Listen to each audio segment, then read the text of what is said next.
Alban Cerisier, bonjour. Bonjour. Bienvenue au Buzz Média Orange Le Figaro.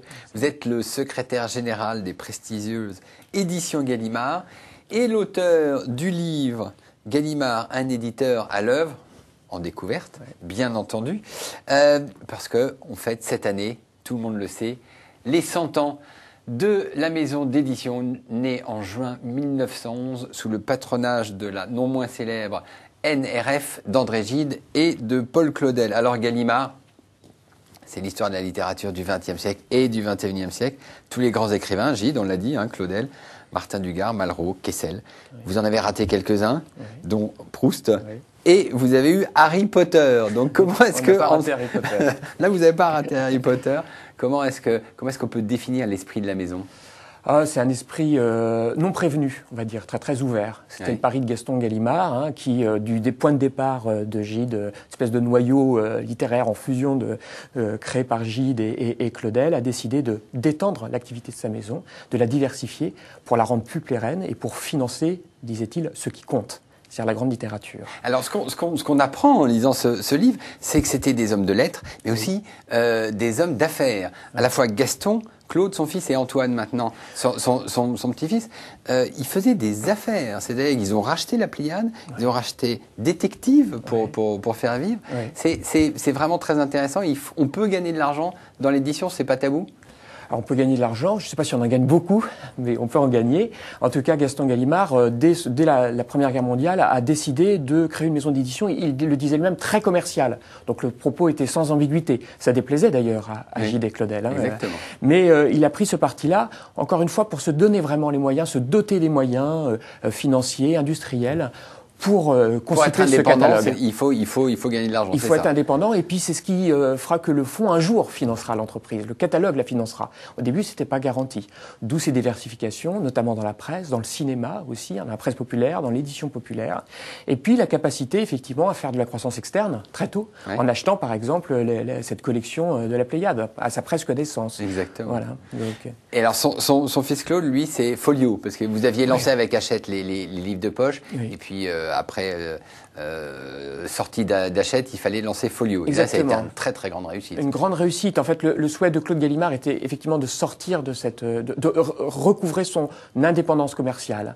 Donc, il s'est doté d'une structure de distribution, la Sodis, qui existe encore, qui est un élément très important, en rompant le contrat que nous avions avec Hachette, qui était notre seul distributeur. Et puis, il fallait effectivement aller dans le livre de poche, et pour ça, on a créé une nouvelle marque, Folio, positionnée de façon plus qualitative que les livres de poche, et tous les anciens titres, les Camus, les Kessel, les Saint-Exupéry, ont été repris en folio. On a lancé 500 titres en 2 ans. Enfin, c'était une opération extraordinaire et sur laquelle repose encore aujourd'hui la maison. Et ça... Alors aujourd'hui, Gallimard, qui était à la tête de la maison depuis la fin des années 80, doit faire face à une révolution qui est le numérique. Il est aujourd'hui même président du syndicat national des éditeurs. Alors, on a vu Antoine Gallimard s'insurger contre la numérisation sauvage, j'allais dire, contrefactuelle de Google. Est-ce que vous-même, vous avez pris de l'avance et vous avez numérisé vos fonds ? Alors ça, c'est très tôt, oui. Bien avant que Google nous propose de numériser ou de trouver des accords, on a numérisé environ 25 000 titres de notre fonds, de la même façon que l'a fait Google. Ce qui représente combien ? Les 2 tiers, à peu près, du catalogue. Et puis, on numérise systématiquement et on propose d'ailleurs à la vente sur des sites de libraires, sur des tas de sites, les nouveautés au format numérique. C'est-à-dire qu'il y a vraiment une nécocité qui est de développer très très vite une offre numérique, légale, attractive. Et ça, qui peut représenter à terme, vous allez vous occuper du numérique chez Gallimard, ça peut représenter à terme quel pourcentage du chiffre d'affaires ? On parle aujourd'hui d'environ 10%, mais aujourd'hui c'est plus proche en littérature générale de 0,5%. Si vous voulez, c'est très très très petit. Donc, mais effectivement, on table sur une dizaine de pourcents. Il est difficile de mesurer la complémentarité des supports sur le numérique, les pratiques de lecture et les valeurs d'usage finalement du livre numérique. Alors, qu'est-ce que vous pensez ? Hachette Livre a signé un accord avec Google pour la numérisation. Vous dites Pas la peine, on peut se débrouiller tout seul? Non, on ne dit pas ça. On dit que cet accord, pour ce qu'on en connaît, est un accord qui marque une véritable avancée dans la mesure où Google s'engagerait à ne plus numériser sans accord préalable des auteurs. Donc ça, ce respect de la propriété intellectuelle est crucial.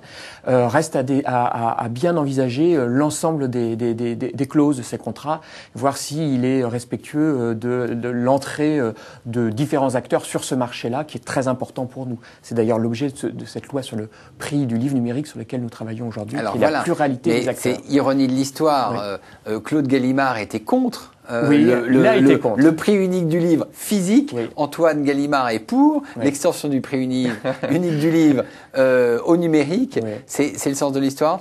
Oui, c'est vraiment le sens de l'histoire. C'est-à-dire que la conviction qu'un marché non régulé pour le livre est très, très, très dangereux. Donc, c'était effectivement la conviction en 81 pour le livre imprimé. Ça reste la nôtre. Il faut absolument, au titre de la diversité culturelle, préserver un marché régulé, notamment au niveau des prix. Donc, l'éditeur doit être en situation de fixer les prix de vente pour rémunérer ses auteurs et pour préserver une trame de revendeurs suffisamment développée. Vous faites face à des plateformes qui opèrent depuis l'étranger, celle d'Amazon, celle d'Apple, celle de Google. Pourquoi est-ce que les éditeurs français ne s'unissent pas pour avoir une plateforme de distribution numérique? On a essayé de le faire, on y travaille encore. C'est pas un horizon impossible, mais il fallait aussi. Enfin, la tradition chez les éditeurs français, c'est d'avoir leur propre plateforme de distribution. Il y en a un certain nombre. Là, il y en a 3 aujourd'hui.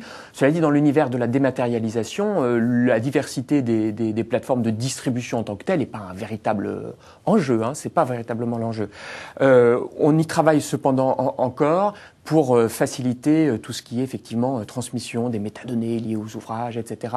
Il y a un enjeu, je dirais, technique qui est pas négligeable. Commercial, c'est à envisager. Oui. D'accord, très bien. Alban Cerisier, merci. On souhaite 100 ans de plus à la maison d'édition Gallimard et nous nous retrouvons demain avec un nouvel invité. Merci. Merci.